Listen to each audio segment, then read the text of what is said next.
Desde que aparecimos sobre la faz de la Tierra, los seres humanos hemos intentado comprender nuestro mundo y predecir lo que nos deparará el futuro.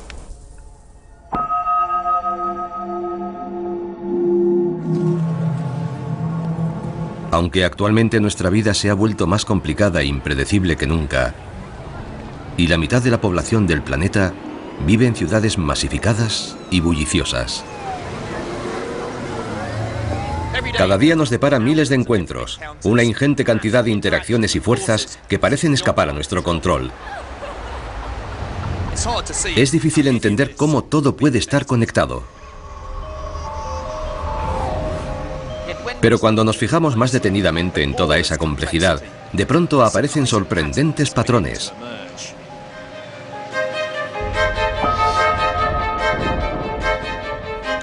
Son precisamente esos modelos los que ponen de manifiesto que tras ellos subyace un código que es la base de toda existencia y que controla no solo el mundo y todo lo que hay en él, sino también a nosotros.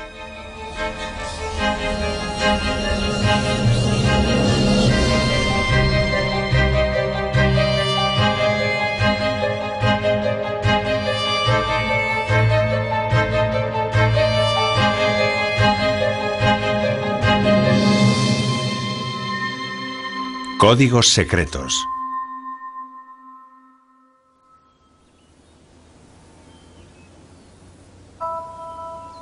Predicciones. Soy matemático y me siento irresistiblemente atraído por los patrones que veo a mi alrededor. Patrones que reflejan las interconexiones ocultas que relacionan todas las cosas. Desde el movimiento de la gente en horas punta hasta la forma cambiante de una bandada de estorninos y la disonancia de 1000 millones de búsquedas en Internet o los caprichos del clima.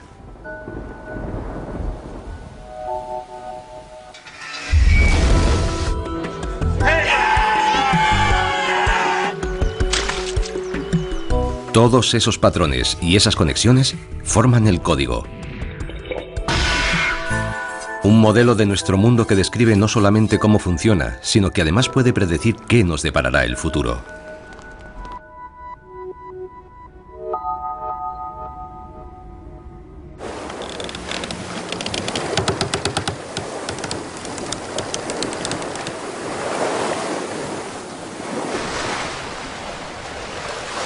Hace unos 500 años, un navío fue atrapado en medio de una terrible tempestad. La lluvia barría la cubierta y los vientos huracanados hacían trizas las velas y las jarcias, y el buque empezó a hacer agua. El capitán no tuvo otro remedio que embarrancar su barco y esperar a que alguien viniera a ayudarles. Pero el auxilio nunca llegó, y los nativos eran hostiles. Transcurridos 8 largos meses y cuando su tripulación estaba a punto de morir de inanición, al capitán se le ocurrió una ingeniosa idea. Mandó llamar al jefe de los nativos y le dijo que su dios estaba disgustado. Tan disgustado que si en un plazo de 3 días no le suministraban alimento y provisiones, ese mismo dios se tragaría a la luna.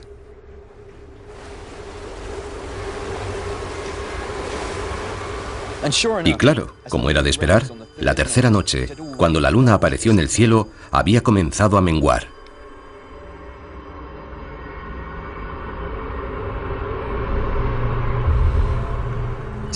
Aterrorizados, los nativos se acercaron corriendo al barco, cargados con provisiones.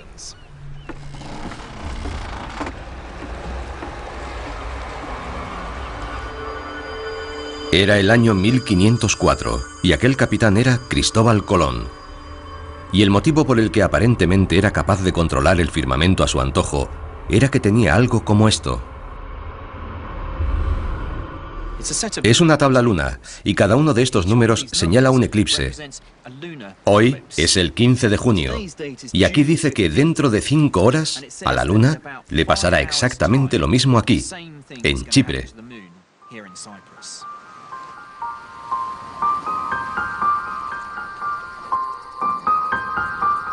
Durante un eclipse lunar, la Tierra se interpone entre el Sol y la Luna, proyectando su sombra sobre la superficie de aquella.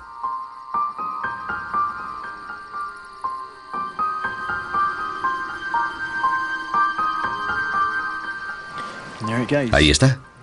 Ya ha empezado. La sombra de la Tierra se ha tragado a la Luna. Pero lo más asombroso es que esta no desaparece por completo. Queda una silueta de la Luna rojiza y espectral ahí arriba.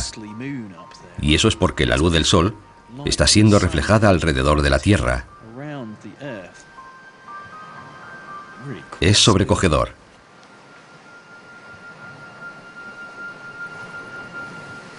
No me cuesta imaginar cuán aterrorizados deberían sentirse los isleños cuando contemplaron el mismo espectáculo hace 500 años, y la única explicación que recibieron fue que los dioses estaban enfadados con ellos.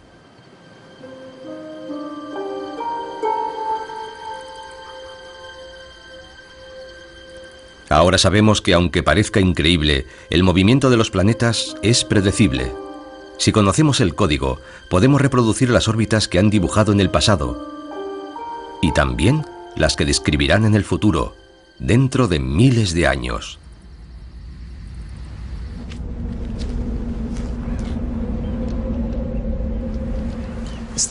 Gracias al código ya no nos sentimos atemorizados ante un eclipse.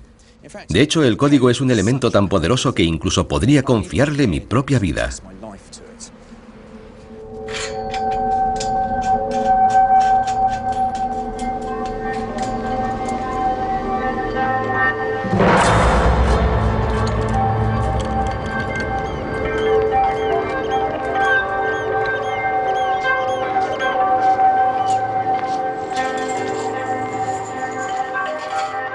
Este extraño artilugio mide 5,5 metros de altura.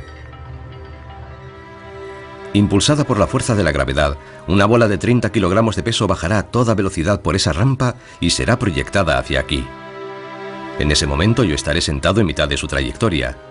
Si me he equivocado al hacer mis cálculos, me matará en el acto.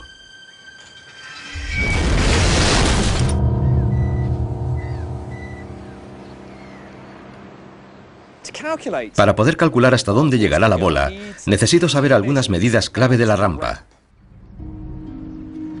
La h minúscula es 0,8 metros.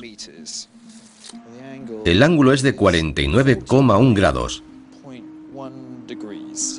La gravedad de la Tierra ya la conozco, es de 9,8 metros por segundo. Curiosamente, no necesitamos saber cuánto pesa la bola, su masa.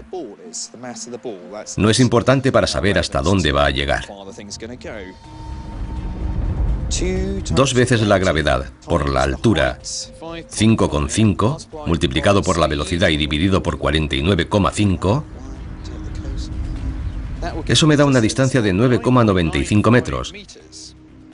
Pero también tenemos la resistencia del aire y además la fricción de la propia rampa. ¿Con qué fuerza sopla el viento hoy? 9,16. Muy bien, entonces la distancia que podemos predecir será de 5,6 metros. Yo diría que es aquí donde va a aterrizar la bola. Lo cual significa que si pongo mi tumbona aquí, podré contemplar toda la operación a salvo de cualquier incidencia. ¿Está bien? Soltadla.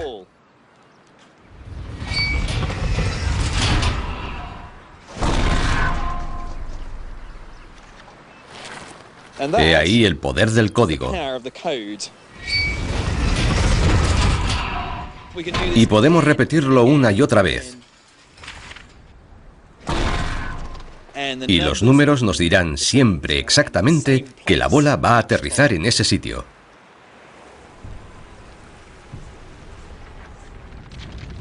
Si todas las cosas del mundo se comportasen en función de ecuaciones que nos proporcionan respuestas definitivas, entonces podríamos predecir el futuro con absoluta certeza.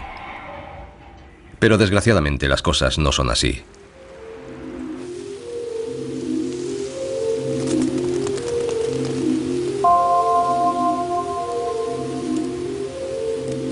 El mundo natural se muestra a veces tan complejo que resulta difícil creer que podamos encontrar ecuaciones capaces de describirlo. Aunque a veces nos parezca vislumbrar los patrones y los modelos, resulta casi imposible comprenderlos. He venido a ver con mis propios ojos un fenómeno que ocurre aquí, en Dinamarca, durante unas pocas semanas al año.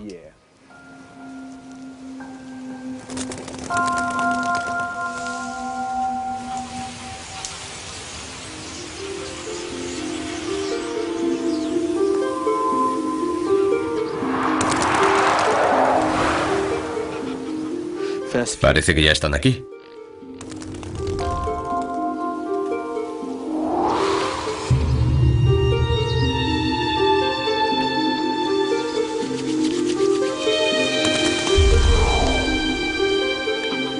Son estorninos desplazándose en su migración anual entre el sur de Europa y Escandinavia. Cada bandada puede estar formada por 1 millón de pájaros o más. Su danza aérea oscurece la tenue luz del atardecer, y de ahí el inquietante nombre que se le da a la formación, el Sol Negro. Ahí viene otra enorme bandada.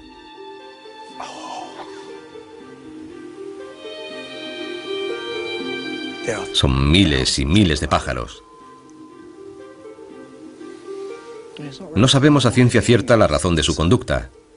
Parece como si se refugiaran en la seguridad de los grandes números. La forma que adoptan es bastante intimidatoria. Parece como si fuera una bestia negra gigantesca, capaz de intimidar a cualquier depredador.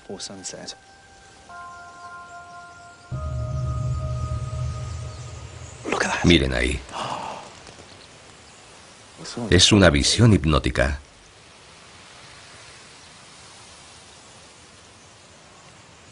Es increíble. Hay tantos juntos que es un milagro que no se estrellen unos contra otros y salgan despedidos por los aires. Pero eso no ocurre nunca.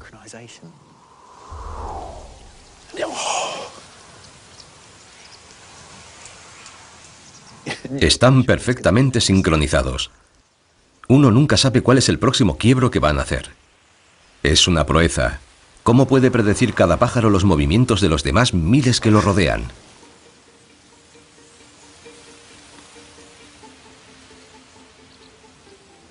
¿No es increíble?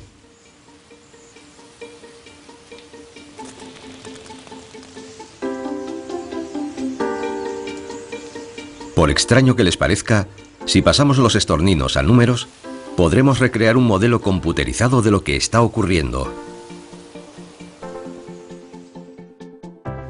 Para empezar, creamos una bandada de estorninos virtuales, todos ellos volando a diferentes velocidades y en distintas direcciones. Y luego les damos algunas sencillas pautas. La primera es que todos los pájaros vuelen a la misma velocidad. La segunda regla es que se mantengan pegados a sus vecinos. Y la última es que si ven un depredador cerca, se aparten a toda prisa. 3 reglas sencillas bastan para crear algo asombrosamente parecido al movimiento real de una banda de estorninos. Ahí están.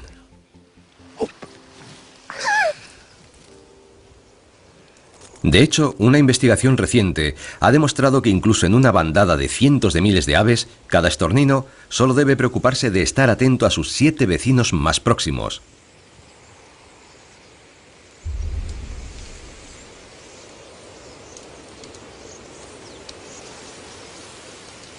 Han desaparecido. El cielo está limpio otra vez.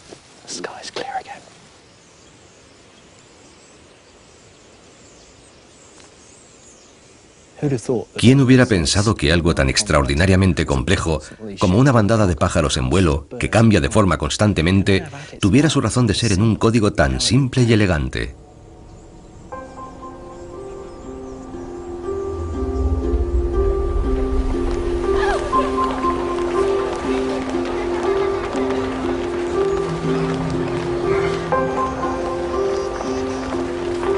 Parece inconcebible que los seres humanos podamos ser reducidos algún día a modelos matemáticos, como los estorninos.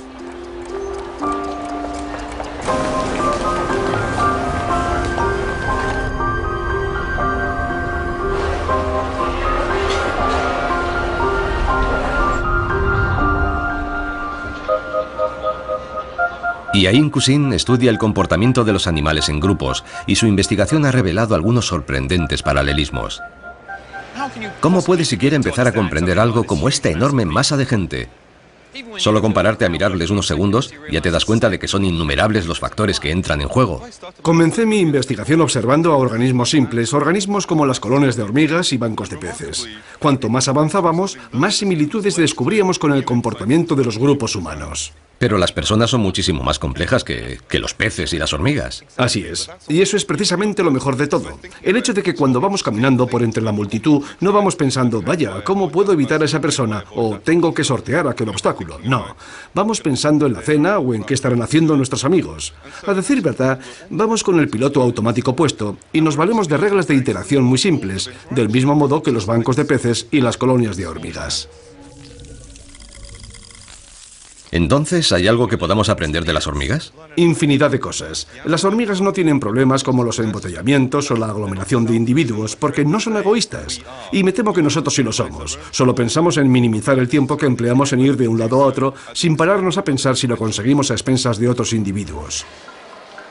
De todos los animales que ha estudiado, los seres humanos son, en ciertos aspectos, los más predecibles. Caminamos a una velocidad promedio de 1,3 metros por segundo. Y para llegar a nuestro destino preferimos caminar en línea recta. Lo normal es que coincidas en la estela de otro individuo que camina en la misma dirección que tú. Así que sin darte cuenta estás formando un carril. Y de la misma forma otros transeúntes que caminan en otra dirección también van creando carriles, de forma muy similar a las hormigas.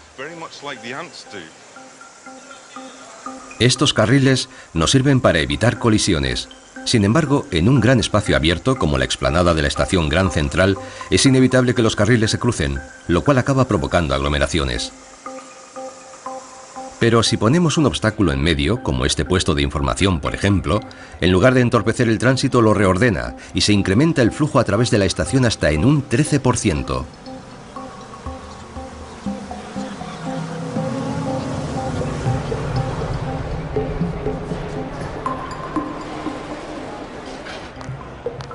Estas reglas predicen con tanta efectividad lo que vamos a hacer que pueden ser empleadas para simular grandes concentraciones de gente. Cada individuo es descrito por un conjunto de números, cuando se desplaza a través de un entorno. Correcto. Queremos concretar esas reglas simples y concisas de las que se vale la gente cuando se encuentra en una aglomeración para luego extrapolarlas y poder predecir cómo se va a comportar un grupo en distintos entornos. Ese código que subyace a las multitudes de seres humanos puede luego ser empleado para diseñar edificios más eficientes y seguros. Gracias a simulaciones como esta somos capaces de predecir con exactitud cuánto tiempo será necesario para desalojar un edificio antes incluso de que se inicie su construcción.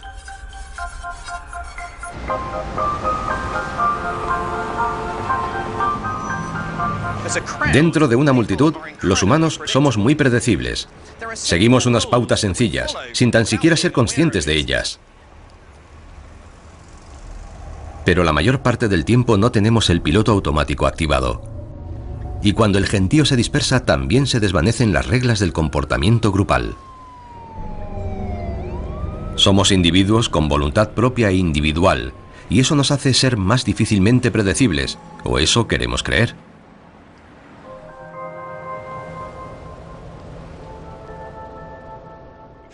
Antes de empezar, me gustaría recordaros las reglas. Son muy sencillas. Hay 3 jugadas y solo 3 jugadas. Contamos hasta 3 antes de sacar, lo que significa que contamos 1, 2, 3 y en el 4 sacamos nuestra jugada. La piedra es un puño cerrado y puedes sacarlo como quieras mientras el puño esté cerrado. El papel hay que sacarlo siempre horizontal y las tijeras siempre verticales. Esto sería nulo. El juego piedra, papel, tijera es conocido en todo el mundo. Y hay quien se lo toma muy en serio. Para aquellos de vosotros que no lo sepan, y serán muy pocos los que no lo sepan, el papel envuelve a la piedra, las tijeras cortan el papel y la piedra machaca y rompe las tijeras.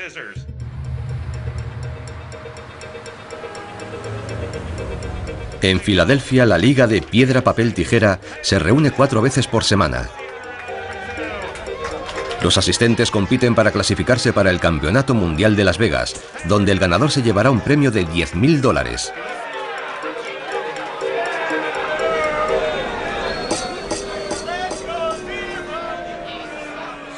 Sweetgy va ganando. Piedra contra tijeras para Sweetgy. Estás a punto de caer eliminado, Cherrybag. Tercer y último juego. El que gane este juego pasará adelante. Piedra contra tijeras. Y tras esta emocionante partida, la gran final. Lo misterioso de este juego es que debería ser imposible predecir qué es lo que va a hacer tu contrincante. En piedra, papel, tijera, todas las probabilidades son muy parecidas. Cada posibilidad gana una jugada, pero pierde la siguiente, de modo que básicamente es un problema de pares y nones, algo así como echarlo a cara o cruz. Pero si el juego fuera completamente aleatorio, todos los jugadores serían derrotados por igual, y sin embargo algunos ganan una y otra vez. Esta es la partida definitiva, Sweetgy. Feedback no ha conseguido ningún punto en la segunda partida. Necesitaría una victoria rotunda. ¿Podrá vencer al número 1? No, Sweetgy, jugarás la final contra Douglas. Cuanto más jugamos, más influyen en nuestro juego las jugadas que ya hemos hecho, y eso crea patrones que pueden ser aprovechados para ganar la partida. En la liga del pasado año, Sweetgy quedó quinta, y este año parece que va a quedar aún mejor.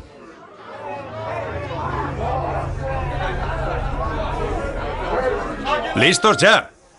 La piedra machaca las tijeras. La piedra machaca las tijeras. Sweetgy se corona campeona de la Liga de Piedra, Papel, Tijera de Filadelfia aquí, en el Club Red Lion. ¡Enhorabuena! Gracias. Has ganado 5 partidas seguidas. ¿Cuál ha sido el secreto de tu éxito?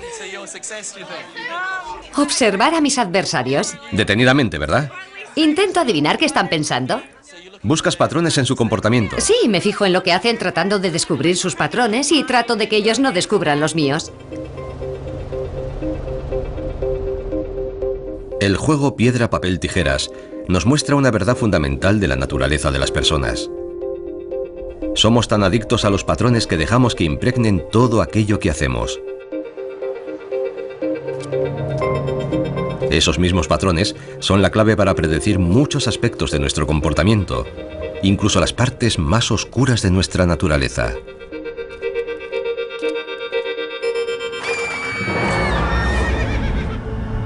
Fallecida. 1,58 m. Ojos marrones, pelo castaño. Cuando ves una actividad tan intensa en un área geográfica tan pequeña y en un lapso de tiempo tan corto, esa es la señal de alarma de que algo está pasando, de que hay un depredador en activo. Kim Rosmo lleva más de 20 años de experiencia como detective inspector jefe. Está especializado en la captura de asesinos en serie.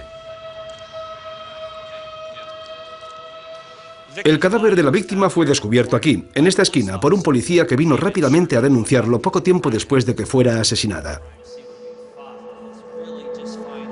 Pero Rosmo no es un policía normal y corriente. Sacó un doctorado y emplea las matemáticas para descifrar los patrones en la conducta de los criminales. Siempre hay una lógica en la forma en que el delincuente atrapa a su víctima y en la elección del lugar en el que comete el crimen. Si podemos obtener un patrón, esa información es fundamental para llevar a buen término una investigación criminal. La razón de que sea tan difícil dar con los asesinos en serie es porque a menudo no hay una conexión entre sus crímenes. Eligen a sus víctimas al azar en lugares entre los que no hay ninguna relación. Es muy frecuente en la investigación de un asesino en serie que tengamos cientos, miles e incluso decenas de miles de sospechosos. Es como buscar una aguja en un pajar. ¿Por dónde empiezas? En 1888, el asesino en serie más notorio, Jack el Destripador, asesinó a 5 mujeres en el East End de Londres. Desde entonces, muchos han intentado en vano dar con la identidad del destripador. Pero Rosmo cree que puede seguirle la pista, aunque no haya tenido en sus manos ni la más mínima prueba física, porque ha averiguado el lugar más probable en el que Jack el Destripador pudo haber vivido, basándose en la localización de los crímenes. El epicentro de la búsqueda fueron las calles Flower y Dean Street. Y todo lo que hace es una ecuación. Somos perezosos por naturaleza, y los criminales aún más. Prefieren buscar sus objetivos cerca de casa sin tener que alejarse demasiado, porque eso implicaría mucho esfuerzo, mucho tiempo, viajes más largos. La primera mitad de la ecuación de Rosmo refleja lo que conocemos como el principio del mínimo esfuerzo. Significa que estadísticamente la escena de los crímenes está lo más cerca posible del domicilio del asesino. Si tienes que comprar la barra de pan en la panadería de la esquina o en otra que está a 7 kilómetros, siempre la comprarás en la de la esquina. Parece un poco macabro aplicar el mismo sistema para referirnos a barras de pan y a asesinos en serie, ¿no?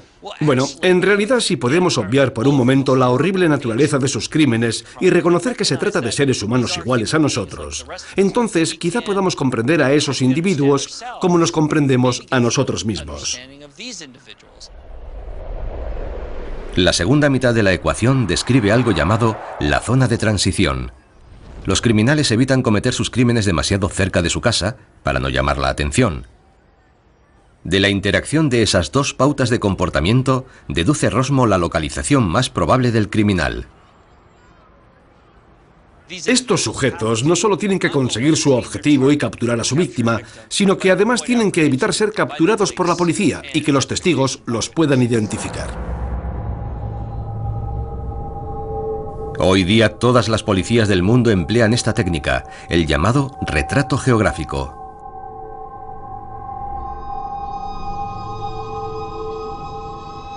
La policía contempla la posibilidad de que la pequeña explosión ocurrida en una sucursal del Barclays Bank, en la zona oeste de Londres, sea obra de un extorsionador. La policía cree que el autor del intento de extorsión es un chantajista conocido como el terrorista del martes de carnaval. A finales de los años 90, Scotland Yard recurrió a Rosmo para que les ayudase a capturar al peligroso terrorista del martes de carnaval, quien durante 3 años llevó a cabo una campaña de bombas contra los bancos y los supermercados.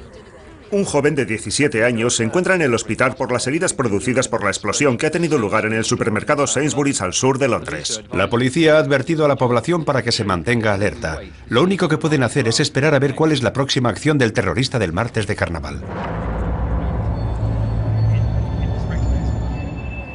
¿Cuántas bombas llegó a hacer estallar? En total, 36 acciones delictivas que sepamos.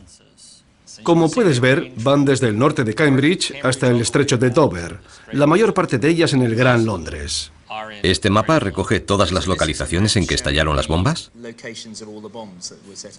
Sí. Se ve que la mayor parte se concentra en Londres, pero parecen elegidas aleatoriamente. ¿Has metido estas localizaciones en la ecuación? Sí, y este es el retrato geográfico que nos da como resultado. Nos muestra el lugar en que el delincuente puede vivir. En naranja oscuro queda resaltado el sitio más probable. Como vemos, el centro principal está en la zona de Chiswick. En el informe que preparé para Scotland Yard, también incluía códigos postales preferentes. ¿Y pudiste resolver satisfactoriamente el caso? Permíteme que te muestre la localización de los dos hermanos Edgar y Ronald Pierce. Vaya, justo en la zona de riesgo. Sí. La casa de Edgar está dentro de la zona de 0,8 crímenes dentro del Gran Londres, menos del 1%. Increíble. Edgar Pierce había exigido un rescate de 10.000 libras al Barclays, pero cuando él y su hermano fueron a recogerlo, la policía les estaba esperando. Los jueces han decretado prisión preventiva para 2 hermanos exagenarios en relación con la campaña de bombas del terrorista del martes de carnaval. Ronald y Edgar Pierce, ambos de Chiswick, al oeste de Londres, deberán enfrentarse a 3 cargos de conspiración. Basándose en la localización aparentemente aleatoria de 36 atentados, el perfil geográfico de Rosmo permitió estrechar la búsqueda del terrorista del martes de carnaval desde un territorio de casi 500 kilómetros cuadrados a un código postal en Chiswick. Aunque su hermano Ronald resultase absuelto, Edgar Pierce fue declarado culpable y condenado a 21 años de prisión. ¿El terrorista de las bombas era consciente de que estaba creando estos patrones? No, en absoluto. Pero es muy difícil que los humanos desarrollemos un comportamiento completamente aleatorio.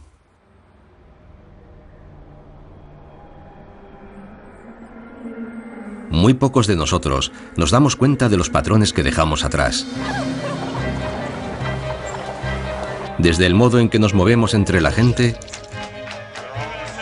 hasta las elecciones que hacemos en un juego. El cadáver de la víctima fue descubierto aquí. O la manera de cometer un asesinato. En realidad estos crímenes no han sido hechos al azar. Nada de eso se debe al azar. Todo forma parte del código. Siempre hay patrones reveladores. Y si somos capaces de decodificarlos, podremos utilizar esos modelos para modelar nuestro comportamiento. Lo cual nos conduce a la inquietante posibilidad de que si podemos simplificar los seres humanos a números, entonces seremos capaces de predecir nuestro futuro de la misma forma que podemos anticipar el movimiento de los planetas o la trayectoria de una bola.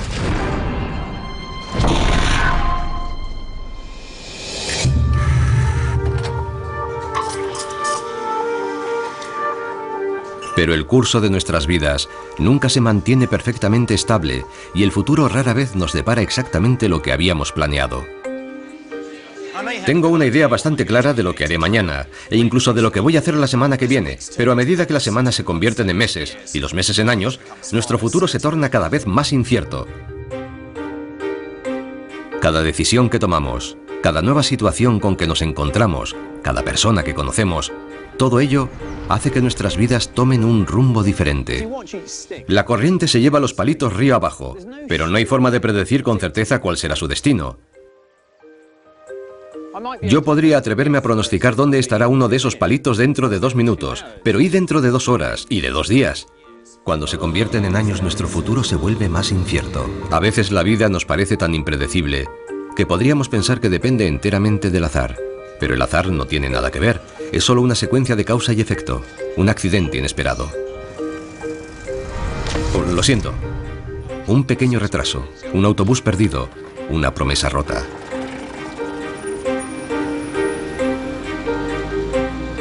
Hay millones de factores que pueden intervenir y alterar nuestro viaje por la vida, y el cambio más leve de cualquiera de ellos puede variar completamente su curso futuro. El blanco ha quedado atrapado en una represa, pero el rojo sigue avanzando a toda velocidad.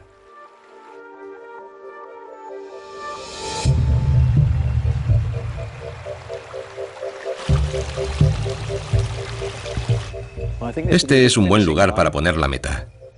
Ahí llega el blanco. Le ha sacado mucha ventaja al rojo. Y el blanco es el vencedor. Bueno, que se dé otra vuelta.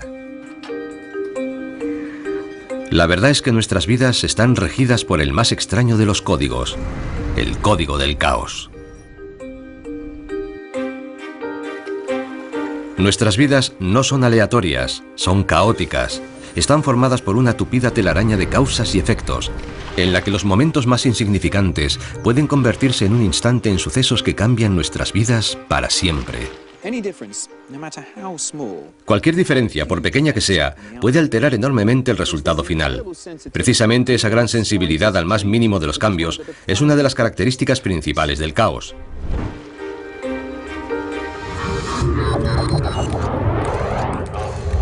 Y como los sistemas caóticos parecen tan inciertos, a veces es difícil dar con un patrón. Lo cual nos ha llevado con frecuencia a errar estrepitosamente en la interpretación de nuestro mundo.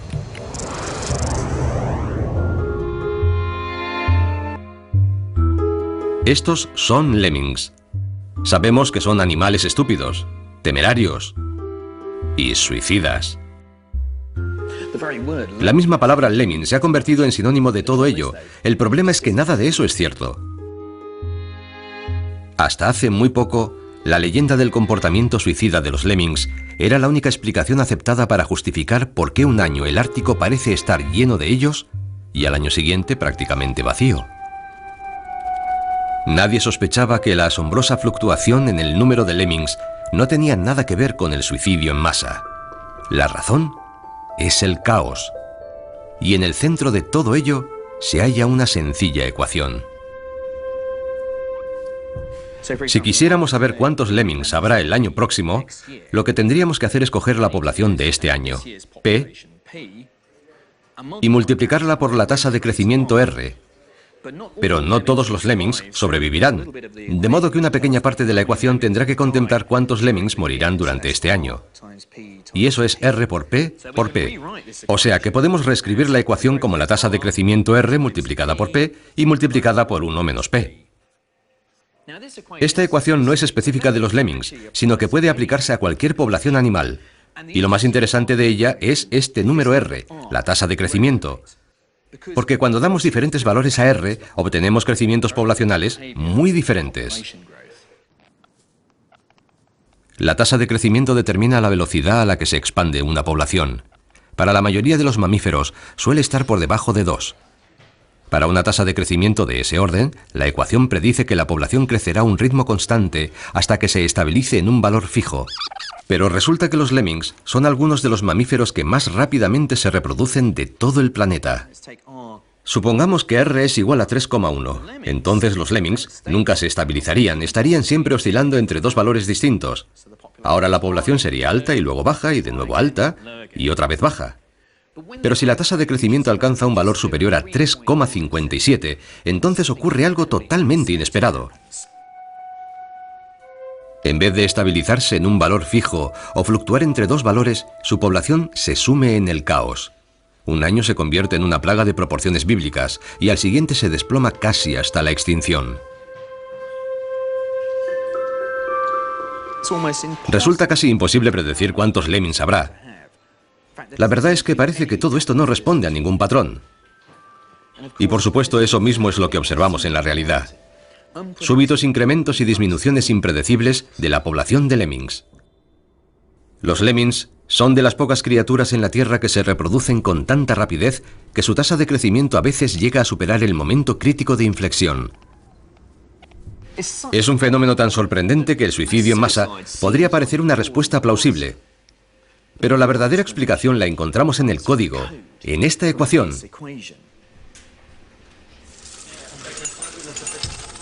El problema es que nunca podemos saber a ciencia cierta cuántos lemmings nacen y cuántos mueren.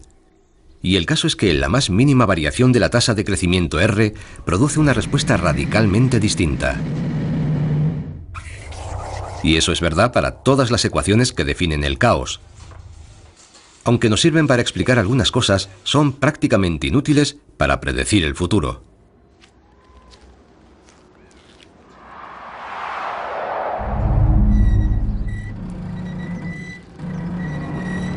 Puedo utilizar una ecuación para calcular dónde aterrizará esa bola, porque aunque me desvié un poco en mis mediciones, eso apenas influirá en el resultado final. La bola será liberada sobre la rampa a 49,1. Pero si el comportamiento de la bola viene dado por las leyes del caos, el más mínimo cambio en su posición o en el ángulo de lanzamiento de la bola podría alterar mucho su trayectoria. No tengo ni idea de si simplemente caerá inofensivamente al suelo al acabar la rampa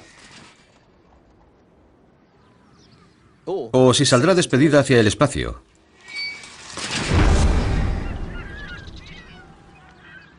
No sé ni dónde poner mi hamaca para estar seguro.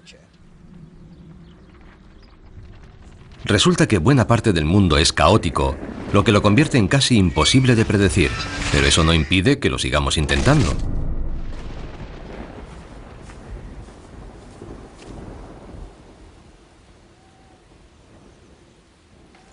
Saber con antelación si el sol brillará o si las nubes desaparecerán es una obsesión típicamente británica. Pero planear nuestras vidas dependiendo de los caprichos del clima parece cuando menos un sinsentido.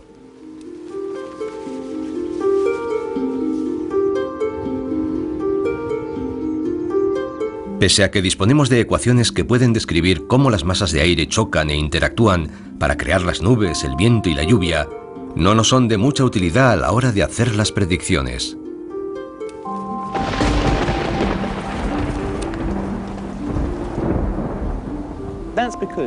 Eso es porque nunca podemos conocer la velocidad exacta de cada partícula de aire, ni la temperatura exacta en cada punto del espacio, ni la presión a lo largo de todo el planeta. Y un pequeño cambio en alguna de esas variables produce un parte meteorológico enormemente diferente.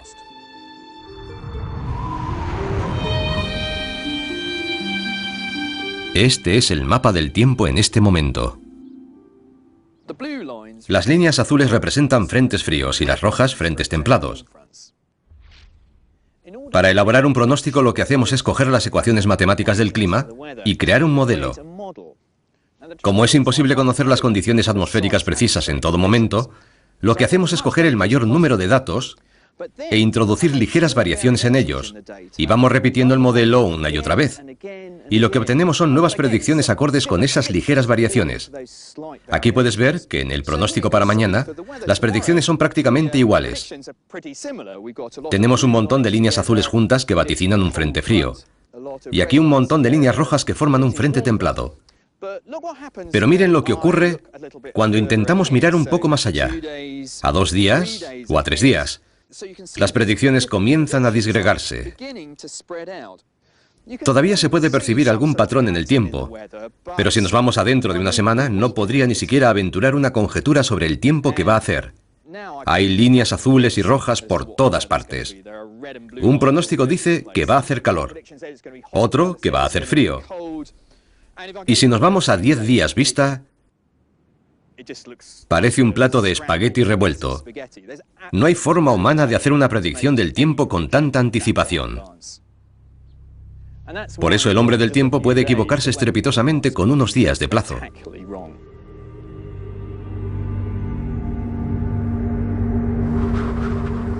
Una vez que hemos aceptado que la atmósfera es caótica, podemos comprender que el más pequeño cambio en las condiciones de partida puede alterar dramáticamente lo que vaya a ocurrir.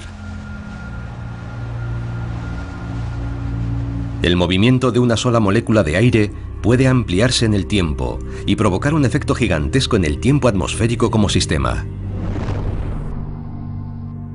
A veces nos referimos a este fenómeno como el efecto mariposa. La idea es que algo tan pequeño como el aleteo de las alas de una mariposa podría provocar pequeñas alteraciones en la atmósfera que acabasen originando un tornado en el otro lado del mundo.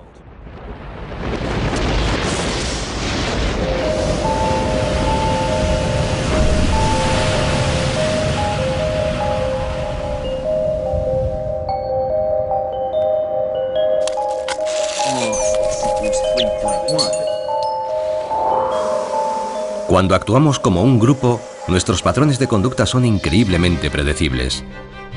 Incluso consideradas individualmente, nuestras acciones son controladas por el código. Y desentrañando sistemas caóticos como el tiempo, hemos hallado evidencias del código allí donde una vez pensamos que solo había una complejidad imposible.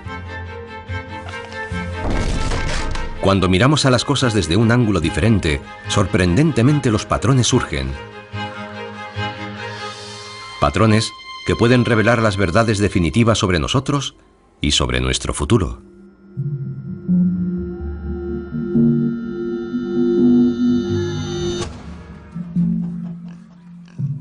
En 1906, una desafortunada vaca dio su vida a cambio de un lugar en la historia de las matemáticas. 1. 10, 264, 417... La vaca era el objeto de un concurso local en el que se trataba de adivinar su peso. El afortunado que más se acercase ganaría toda la carne del animal ya preparada. 1020, 2137... Lo curioso fue que nadie acertó la cantidad exacta. 570... Y todo el mundo lo hizo bien.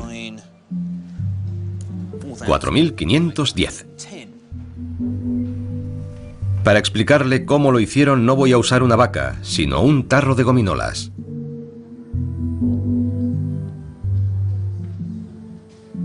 ¿450? ¿800?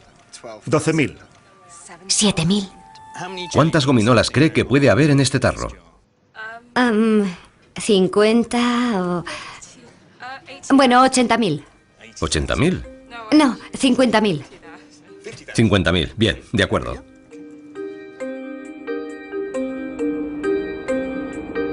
Para cualquiera es increíblemente difícil acertar cuántas gominolas hay dentro del tarro. Se lo pregunté a 160 personas y la mayoría se equivocó por mucho. Me contestaron de todo, desde 400 hasta 50.000 gominolas. A decir verdad, solo 4 personas se aproximaron a la solución correcta, que era 4.510.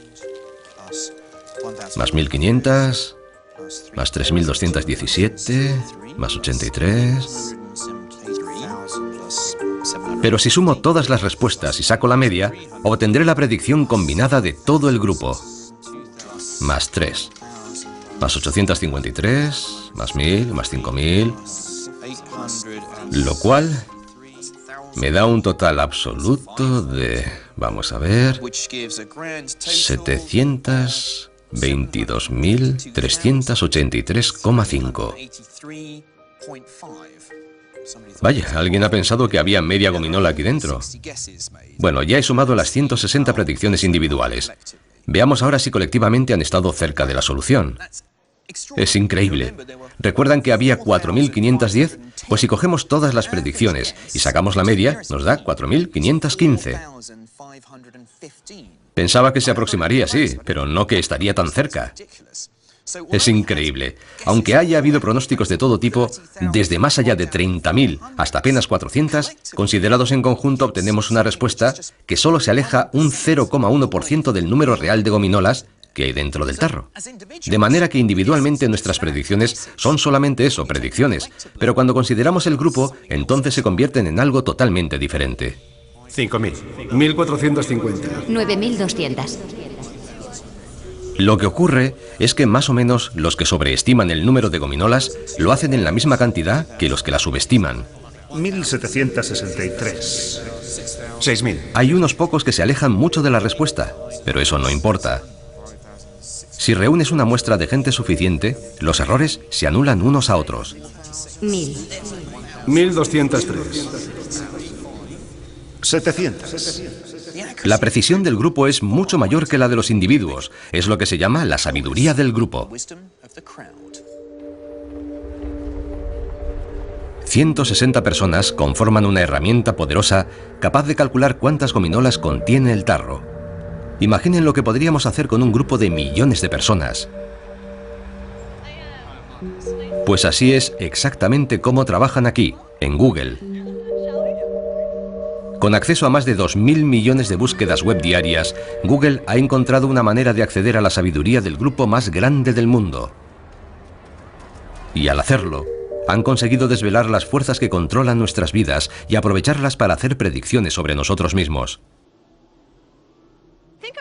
Piensa en todas las cosas que la gente busca diariamente en la red. Piensa en las cosas que buscas tú diariamente. Bien, hoy he buscado un par de sitios en México y la cartelera de cine de Hackney. La mayoría de la gente busca cosas muy parecidas. Buscamos las mismas cosas. Por ejemplo, tomemos la cartelera de Hackney.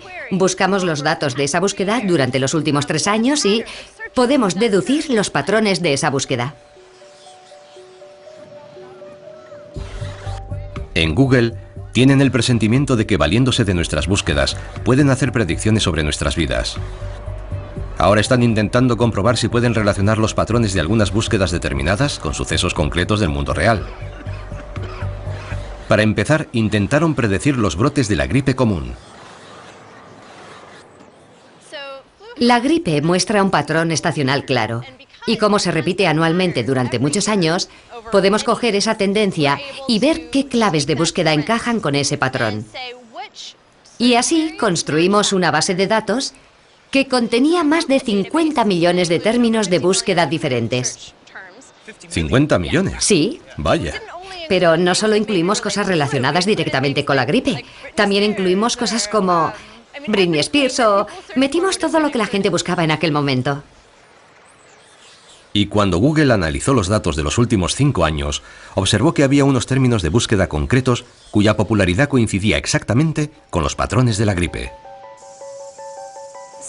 La gente buscaba sobre todo cosas como síntomas o medicamentos o dolor de garganta y también otros términos como por ejemplo complicaciones.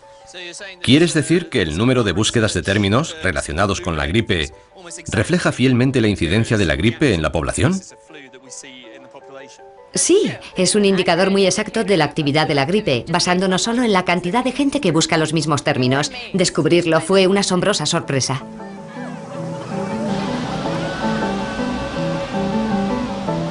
Tan pronto como observan que ese patrón de búsqueda se repite, en Google son capaces de predecir que va a haber un brote de gripe, y con frecuencia antes incluso de que la gente acuda a la consulta del médico.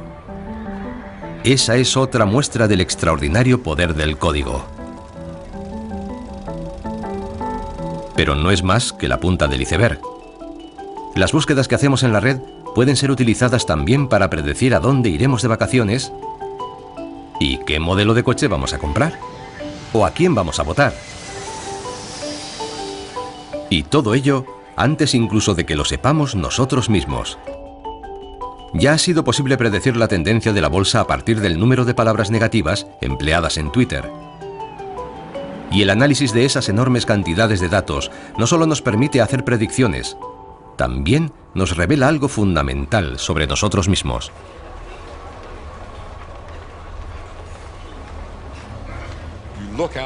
Cuando contemplas una ciudad como esta, parece un amasijo de cosas sin orden ni concierto.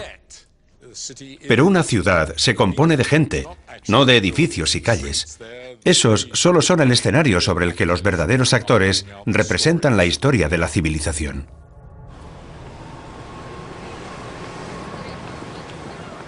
Jeffrey West es un físico que ha pasado su vida buscando patrones significativos en el universo. Actualmente está estudiando la dinámica de la vida humana en las ciudades.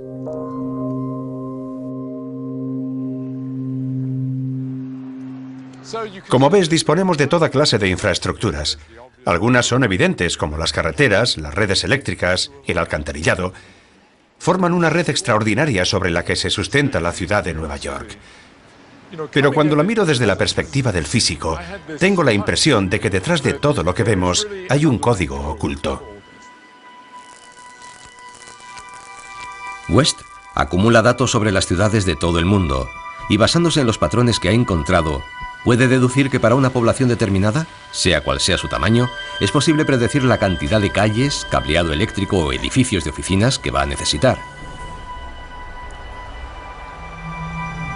Pero también ha descubierto cosas mucho más sorprendentes. Uno de los descubrimientos más interesantes es que los salarios se incrementan o disminuyen de forma sistemática. Y la regla que se puede deducir es que si doblas el tamaño de la ciudad, los salarios se ven maravillosamente incrementados en un 15%. ¿Eso quiere decir que si vives en una gran ciudad vas a ganar más? Sí. O sea que si tenemos a dos matemáticos desempeñando el mismo trabajo en dos ciudades distintas, una de las cuales es el doble de grande que la otra, uno de ellos ganará más que el otro. Eso es lo que dicen los datos. Es sorprendente, ¿verdad? Sí, fue una gran sorpresa. Mi primera reacción fue pensar que había algún error en los datos, pero después caí en la cuenta de que no, que eran correctos. Por eso existen las ciudades. Aunque parezca increíble, no solo aumentan los salarios. Cuando una ciudad dobla su tamaño, todas las actividades sociales y económicas se incrementan en un 15% por cada habitante. O sea que hay un 15% más de restaurantes para elegir, un 15% más de galerías de arte que visitar, un 15% más de tiendas. En conclusión, la vida es un 15% mejor.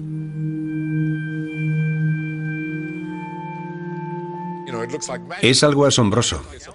Es una fórmula mágica de la que nos hemos dotado como seres humanos y sociales.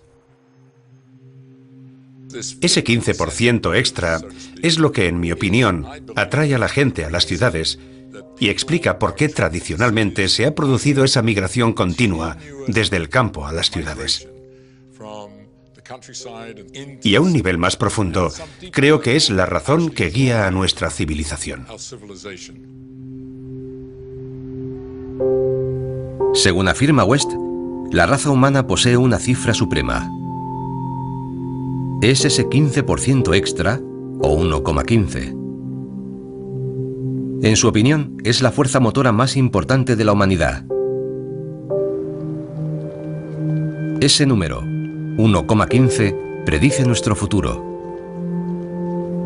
Nos mantendrá unidos en ciudades en continua expansión y conformará nuestro destino en tanto los seres humanos existamos.